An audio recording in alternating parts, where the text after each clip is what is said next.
moment that tomorrow the sun simply went dark. No explosion, no warning, no Hollywood-style countdown, just click, lights out, a dead bulb in the sky. At first, oddly enough, you might not even notice. If it happened at night, the stars would seem a little clearer, a little colder, but by morning, as the sun fails to rise, unease would spread like frost on a window pane. Phones would light up with questions. Is it an eclipse? A trick of the atmosphere? Governments would scramble for answers they don't have.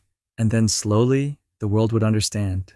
The sun, the very heart of our solar system, had gone dark. In the first few hours, civilization would still pretend to function. Streetlights would flicker on. Coffee machines would hum.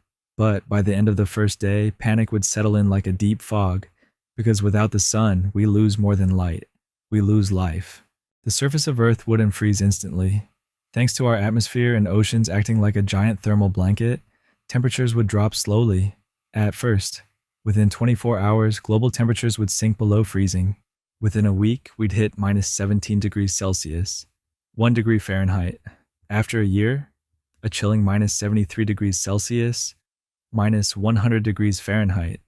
Only nuclear reactors, geothermal sources, and a few lucky regions near volcanic heat would still offer warmth.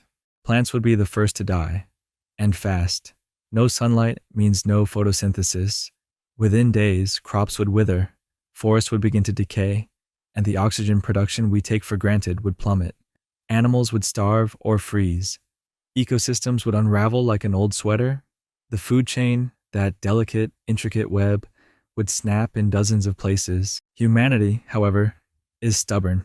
We'd retreat underground to bunkers, mines, subway tunnels, anywhere the Earth's internal heat still seeps through. Cities would go dark, but not silent. The hum of generators and the creak of old infrastructure would echo like ghosts of the surface.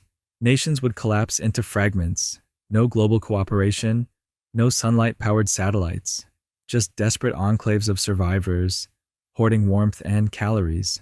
Within weeks, fossil fuels would dwindle. Solar power, of course, becomes useless. Wind might linger a while, but even air currents rely on the sun. As temperature gradients flatten, the wind too dies. Soon, only nuclear and geothermal energy remain, limited, finite, and jealously guarded. Then there's the oceans. They don't just cool, they freeze. Starting from the surface, layer by layer, the seas harden into an icy crust. Beneath it, life clings on, barely. Some deep-sea creatures might survive, feeding on geothermal vents, ancient and oblivious. But the vast blue heart of our planet, it turns to glass. Above the ice, silence reigns. Snow falls endlessly in places it never touched before. The planet becomes a frozen tomb, white and gray, with only flickers of movement in man-made caves. Every decision becomes a calculation. How much food is left? How much fuel? Who gets to live today? Could we survive indefinitely? Unlikely. Even with planning, most of humanity would be gone within a year. Cities would become mausoleums, power grids would fail, and agriculture would become impossible. Maybe a few thousand people, maybe fewer, could cling to life for decades in deep facilities, eating lab-grown food, recycling air and water, speaking in whispers to conserve energy. But even they would ask, to what end? Civilization, as we know it, with its art, its internet, its hopes of spaceflight, would vanish like morning dew. The idea of Monday or April would lose meaning. Time itself would become strange without the rhythm of day and night. Language would shrink, memory would fade, and eventually, perhaps, so would we. The Earth would still orbit the sun's dark corpse, spinning quietly through the black. The moon would remain, a pale companion without glow, and from somewhere, light years away, another civilization might one day notice a planet locked in a ghostly circle, frozen and silent. A reminder that even stars have lifespans, and even suns can die.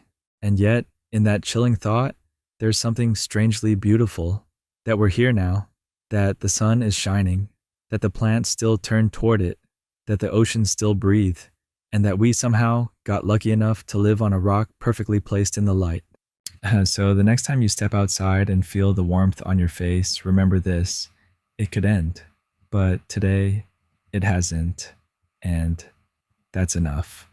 If you have absurd questions, write them in comments. If they're interesting, we can make a video about them.